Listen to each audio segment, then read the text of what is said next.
Blood clots help us heal when we hurt ourselves. But if a clot forms inside the blood vessels, it can put us at risk of a stroke, heart attack, deep vein thrombosis in our leg, or a pulmonary embolism, when a bit of the clot breaks off and travels to the lungs. When we have an increased risk of a blood clot, we're likely to be offered anticoagulation treatment to help prevent blood clots forming. Anticoagulants can also stop existing blood clots from becoming larger.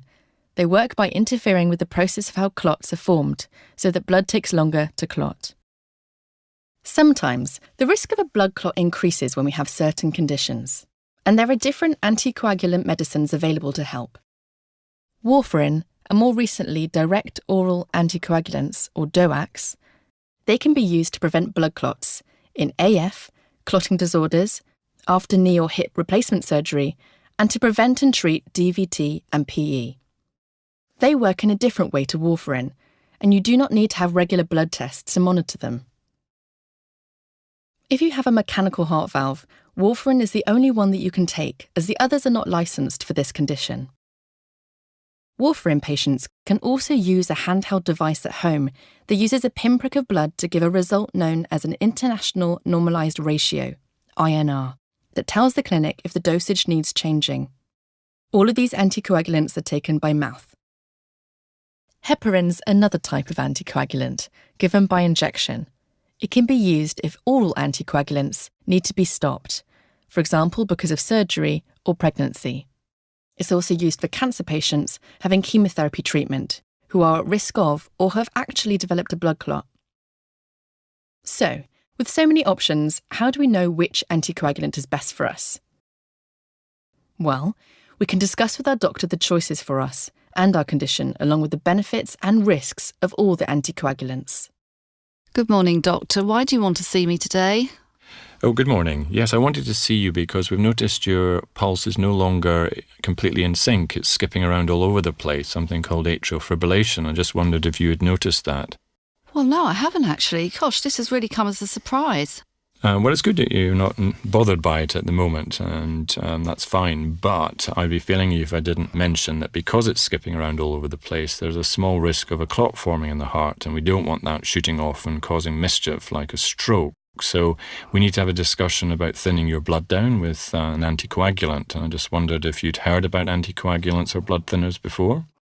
Well, yes, I have heard about blood thinners, but can you not just do something to make my heart go back into tune again? Yeah, there are various options to try and do that, but there's always a risk of your heart flipping back to the funny rhythm. So we do need to think about thinning your blood down long term just to prevent the clots forming there. So I need to discuss with you the range of options that are open to you now, and that includes drugs like warfarin. 10-15 years ago, we thought that aspirin was adequate to prevent the clots forming in the heart, but we now know that's not the case. So for most people, it's anticoagulation that needs to be considered. But the good news is that there's a whole range of options for that. So let me just briefly tell you about warfarin. It's been around for a long time. You do need to have regular blood checks just to make sure it's at absolutely the right level. And a lot of patients have to adjust the dose quite frequently.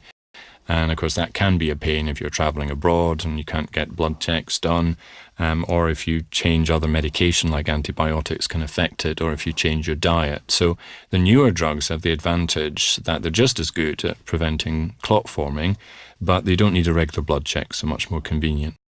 Some of them are once a day, some of them twice a day, and there's a whole range of them, like apixaban, rivaroxaban, dabigatran, edoxaban. The names don't really matter, but it's just a whole range of options that we need to discuss with you to find the drug that's best for you. And the important thing is that you keep taking it in the right way and that we support you to make the right decision for you and thereafter. Oh, thanks, doctor. I have got a question. Is there any side effects to these medicines?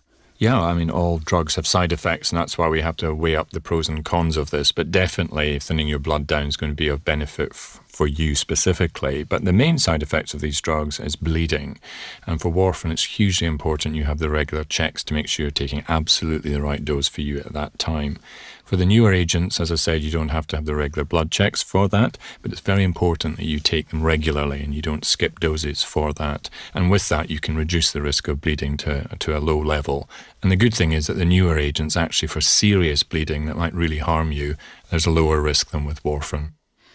That's really reassuring. Do I have to make my decision today? No, it's great to have this discussion, but it's not something you need to decide here and now. You can if you want, but think about it. We need to make a decision in the next few days to have a think about it, and then let's come back in the next few days and you can make a decision that you're comfortable with. Thank you. Thank you. So the treatment is decided jointly between patient and doctor. The important thing is to get the right treatment at the right time to suit each one of us as individuals. Remember, anticoagulants are effective and can reduce the risk of blood clots and stroke.